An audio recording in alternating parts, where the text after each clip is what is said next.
최근에 주가 상태가 별로 안 좋죠. 나스닥 100이 이제 기술적인 하락 조정장에 들어갔고 고점에서 10% 빠지면서 이제 기술적인 조정장으로 불리게 되고 있습니다. S&P 차트를 보면요. 2년 동안 이어지던 이 상방 추세가 뚫렸습니다. 202평선까지 뚫리게 되었죠. 그래서 강세장이 끝나는 거 아니냐라는 우려가 생기고 있습니다. 우선 그 이유는 여러 가지가 있는데 우선 트럼프 대통령이 일으키고 있는 이 불확실성 이 가장 큰 원인 중 하나입니다. 3월 6일 지난주에 트럼프 대통령이 얘기한 거를 한번 들어보시죠. As of the market reaction? Well, there were no delays at all. No, nothing to do with the market. I'm not even looking at the market because long term, the United States will be very strong with what's happening here. 자, 방금 트럼프 대통령이 주식을 안 보고 있다. 그리고 주식 시장이 우리가 하는 것을 막을 수 없다라고 얘기를 했었죠. 그리고 트럼프 대통령뿐만이 아닙니다. 제일 측근에 있는 재무부 장관 베센트가 뭐라고 했냐면 경제는 해독 기간을 갖게 될 것이다. 아직은 바이든 경제다. 그리고 상무부 장관 러트닉도 트럼프 대통령의 가장 측근 중 하나인데 아직은 바이든 경제다 라고 얘기했습니다. 그리고 둘 다 공통점은 6월쯤부터 트럼프 경제다라고 얘기를 해요. 그래서 트럼프 대통령뿐만이 아니라 이 제일 경제 쪽으로 측근인 재무부 장관 베센트 그리고 상무부 장관 러트닉 그리고 다른 측근들이 얘기하는 거 들어보면 아직은 바이든 경제이기 때문에 그거를 고치는 중이다 라는 식으로 얘기합니다. 그 뜻은 앞으로 주가가 떨어져도 크게 도와주지는 않을 거다라는 식으로 얘기하는 것과 비슷하죠. 자, 이제 제롬 파월 연준 의장이 등장합니다. 뭐 어떻게 얘기하는지 들어보죠. We are focused on separating the signal from the noise as the outlook evolves. We do not need to be in a hurry, and we are well positioned to wait for greater clarity. 자, 이렇게 제롬 파월 연준 의장이 등장을 합니다. 경제 전망에 대해서 얘기했는데 정책들이 이제 나오기 시작하고 있다. 특히 무역적으로 정책들이 나오고 있는 상황에서 노이즈와 시그널을 분별하고 있다라고 합니다. 그러니까 최근에 트럼프 대통령이 굉장히 왔다 갔다 하고 있죠. 특히 캐나다 쪽에 관세를 한다고 했다가 안 한다고 했다가 여기서 러트닉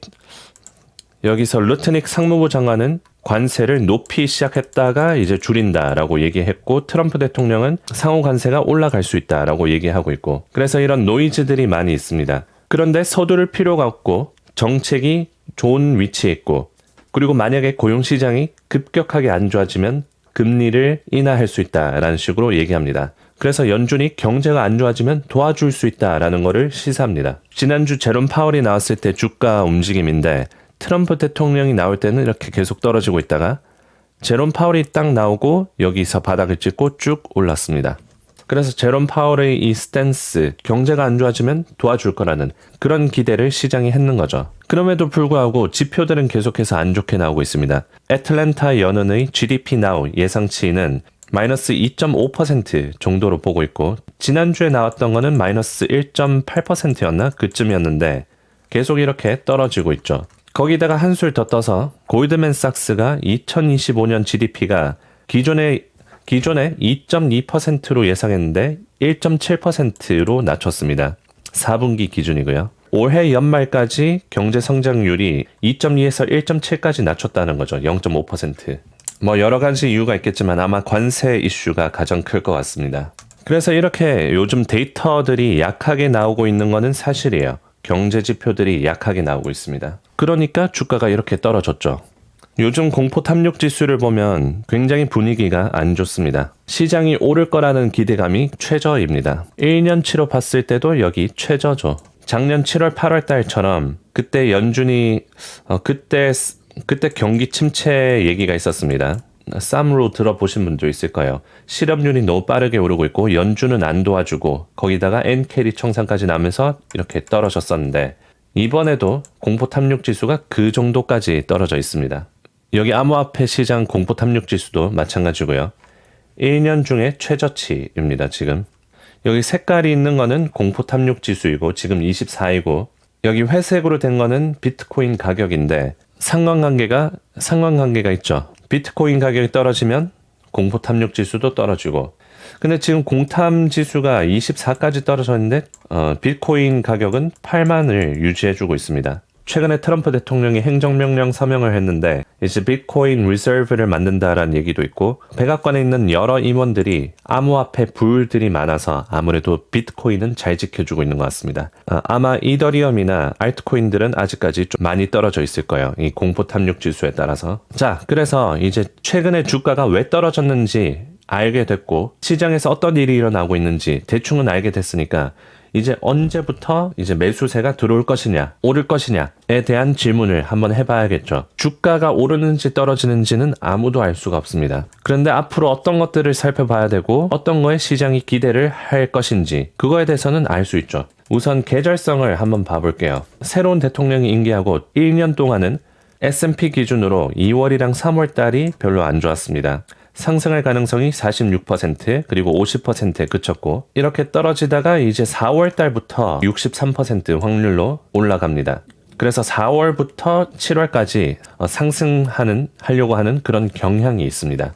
자, 그래서 1년 계절성을 봤으니까 이제 3월 달 계절성은 어떨까요? 1998년부터 2018년도까지 추적해온 가격인데 이제 3월 달에는 3월 10일까지 부진하다가 이제 3월 중순에 올라가는 경향이 있습니다. 3월 10일부터 3월 15일까지 이렇게 오르는 경향이 있죠. 제가 이 영상을 찍는 기준으로 3월 9일인데 지금 우리가 이 구간에 와 있다고 보면 됩니다.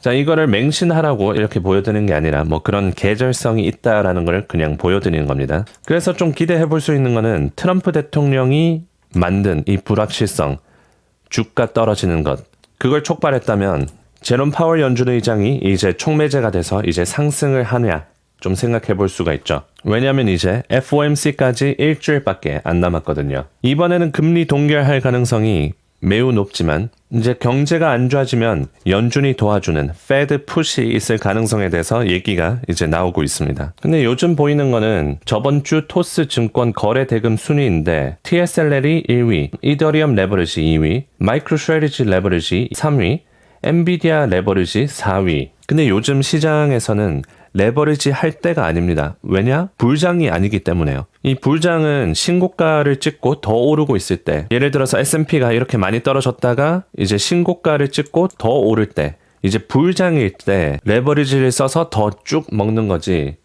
지금 이렇게 왔다 갔다 거리고 있고 변동성이 높은 상황에서 레버리지를 하는 것은 시장이 변동성이 클 때는 줄여야 되는데 그거를 증폭시키고 있는 거죠. 반대로 하고 있는 겁니다. 그래서 레버리지는 S&P가 다시 신고가를 찍고 더 오를 이유가 있고 부울장일 때 레버리지를 하시고 레버리지나 마진을 줄여놓는 게 좋습니다. 그래서 오늘 영상을 요약해드리겠습니다. 증시가 오를지 떨어질지는 아무도 모르죠. 그런데 최근에 왜 떨어졌고 그리고 어떤 기대감이 있는지 살펴보았습니다. 리스크는 이제 이런 지정학적 이슈, 뭐 러시아 우크라이나 전쟁, 캐나다랑 미국이랑 사이 안 좋은 거, 뭐 관세, 그리고 다음 주 금요일까지 정부 예산안을 통과시켜야 되는데 그런 정부 셧다운 리스크도 있습니다. 큰 리스크는 아닐 것 같지만 그렇다고 결코 작다고 할 수도 없는 그런 리스크죠. 정부 셧다운이라는 게. 또 트럼프 대통령이 그걸 정치적으로 어떻게 사용할지 모르니까. 대신 제롬 파월 연준 의장이 시장에 좀 안정성을 줬습니다. 만약에 경제가 크게 안 좋아지기 시작하고 관세가 많이 올라가고 그러기 시작하면 이제 물가 지수를 안정시키는 것보다 경제를 안정시키는 거를 더 신경 쓰고 있다라는 거를 확인해 봤어요. 그래서 연준의 풋을 기대해 볼 수 있는 상황이 되고 있는 것 같습니다. 그래서 트럼프 대통령이 4월 2일에 아주 관세를 세게 한다라고 얘기를 했고 아마 그렇게 가려고 하는 것 같아요. 이 트럼프 대통령이 왔다 갔다 하는 게 많지만 그거는 일관적입니다. 4월 2일 상호 관세. 상호 관세에 대해서도 이 상무부 장관 루트닉은 25% 높게 시작해서 관세가 내려갈 거다라고 얘기했고 트럼프 대통령은 상호 관세 25%에서 더 오를 수도 있다라고 얘기했습니다.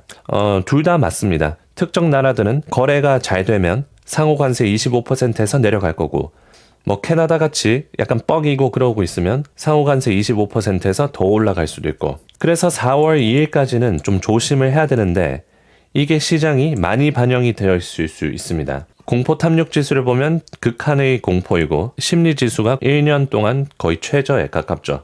암호화폐 시장도 마찬가지로 심리 지수가 거의 2년 만에 최저에 가깝습니다. 그리고 계절성을 봤을 때 2월, 3월 달에는 주가가 좀 약세이고 3월 달에는 중순까지 약세였다가 이제 중순부터 좀 오르는 경향이 있다라는 걸 미루어 봤을 때 지금 이 영상 찍는 기준이 3월 9일이고 이제부터 많이 떨어지는 거는 끝났고 이제 오르기가 어렵겠지만 계속 상방으로 갈 가능성이 높아졌지 않았을까라고 요약을 해보겠습니다. 지금 시장 참여자분들이 굉장히 어려운 상태이겠지만 이렇게 시장 분위기가 안 좋을 때 나가버리면은 다시 랠리가 이어질 때 굉장히 어려울 수 있고 곤란해질 수 있습니다. 뭐 주가가 오를지 떨어질지는 아무도 알 수가 없습니다. 그래도 지금 이런 상황인 것을 미루어 봤을 때 만약에 지금 손실을 많이 느끼고 계신다면 이제 좀 좋은 날이 오지 않을까라고 오늘 영상에서는 결론을 내려보겠습니다. 도움이 되셨으면 좋아요와 구독 눌러주시고 다음 영상에서도 이런 꽉 찬 시장 인사이트를 들고 오겠습니다.